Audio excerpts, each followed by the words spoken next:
নমস্কার, আমি কৃষ্ণপদ অধিকারী। আমার এই সময় কম, শুরু করো।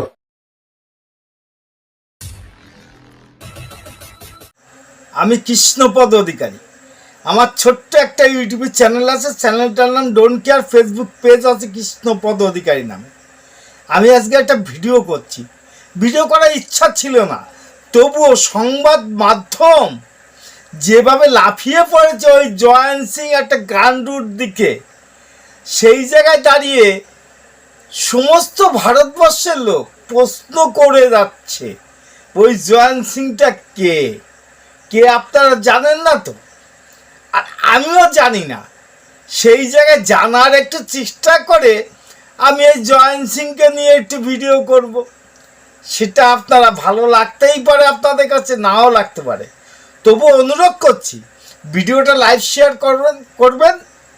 যে জিনিসগুলো প্রতিটা ক্ষেত্রে আমরা হারিয়ে যাই, কিছু কিছু ক্ষেত্রে আমরা সেটা গুরুত্ব দিই না, সেই ক্ষেত্রগুলো নিয়ে আমার এই ভিডিওটা শোনেন, দেখেন, ভালো লাগবে।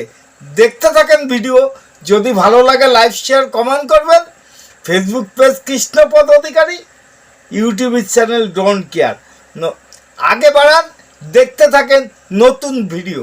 Accused Jayant Singh, তিনি কিন্তু has been repeatedly arrested by the police at least 5 times in 5 cases since 2016.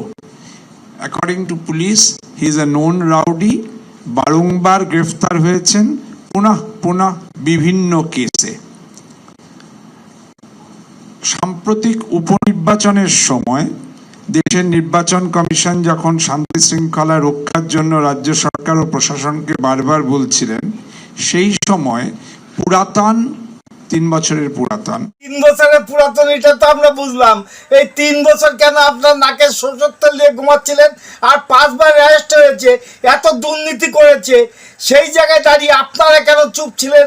বাংলার জনগণ কেন প্রশ্ন করতে পারেন আপনাদের কাছে? যেমন শাহজাহান ইডির পরে হামলা করার পরে এত দুর্নীতি তাকে ফাঁস হলো, এবং এই জয়ন্ত সিং একটা নাবালক শিশুদের পরে, মায়েদের পরে অত্যাচার করা হলো, তারপরে আপনাদের ঘুম ভাঙলো। এটা বাংলার জনগণ ভালো চোখে দেখবে কি দেখবে না সেটা আগামী দিনে বলে দেবে। চুপ কেন বাংলার জনগণ? প্রশ্ন রেখেই গেলাম। ব্যবহার করে বলল যে তুই যদি জয়ন্ত সিংকে না ছাড়াস তাহলে তোকে গুলি করে দেবো। গত রায়কে আমরা শ্রদ্ধা করি, বিশ্বাস করি, কিন্তু ওনার কথার মধ্যে একটা সূত্র আমি পেলাম যে এই সমস্ত মাফিয়াদের ছাড়ানোর জন্য এই রকমভাবে রাজনীতি যারা করে এবং মন্ত্রী মিনিস্টার যারা হয়, এমপি এমএলএ যারা হয়, তাদের একটা ভূমিকা আছে কিনা। কারণ উনি বলল যে আমাকে যদি না ছাড়াস। দেখতে থাকুন ভিডিও, নতুন ভিডিও। ছেলেদের সবার সঙ্গেই থাকে এবং ওই প্রত্যেকটা পাড়ার প্রত্যেকটা ছেলেই আমার সঙ্গে যোগাযোগ রাখে।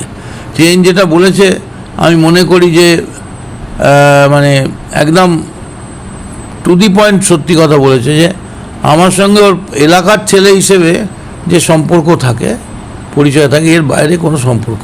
আমার ফোন ঘেটে দেখতে পারেন, কোথাও কোনো জেনের নাম্বার আছে কিনা। আপনার সাথে জয়ন্তের কানে কানে কথা বলতে শোনা গেছে, দেখা গেছে, সেটা আমি ওকে বলেছিলাম যে সাবধানে থাক, প্রচুর কমপ্লেন আসছে। প্রশ্ন, সাবধানে থাক, প্রচুর কমপ্লেন আসছে। তাহলে আপনি ওখানে কি করছিলেন? পুলিশকে অ্যালার্ট করেন নেই কেন? ওর প্রতি কোনো অ্যাকশন নেন কেন? এটা তো বাংলার জনগণ প্রশ্ন করতেই পারে। আপনি চোরকে বললেন চুরি করতে, আর গৃহস্থকে বলছেন সজাগ থাকতে। এটা বাংলার জনগণ বুঝে নিয়েছে। আপনার কথার কোনো তাৎপর্য পেলাম না, কারণ আপনার পারিবারিক সম্পর্ক ওই জয়ন্ত সিংয়ের আছে, এটা ভিডিও দেখা গেছে এবং অনেক কিছু বোঝা গেছে। দেখতে থাকুন। আমার কথা সঠিক না বেঠিক, যদি ভিডিওটা ভালো লাগে লাইক শেয়ার কমেন্ট করবেন। ফেসবুক পেজ কৃষ্ণপদ অধিকারী, ছোট্ট একটা ইউটিউব চ্যানেল আছে, চ্যানেলটার নাম ডোন্ট কেয়ার। দয়া করে হাত জোর করছি, একটু লাইক শেয়ার কমেন্ট করবেন, কারণ আমি নতুন আপনাদের কাছে। আমি আপনাদের কাছে আপনাদের আশীর্বাদ নিয়ে সামনের দিকে এগোতে চাই। নমস্কার, ভালো থাকবেন। আগামী দিনে নতুন কোনো ভিডিও নিয়ে আসতে চলেছি। টাটা। खत्म, टाटा बाय बाय।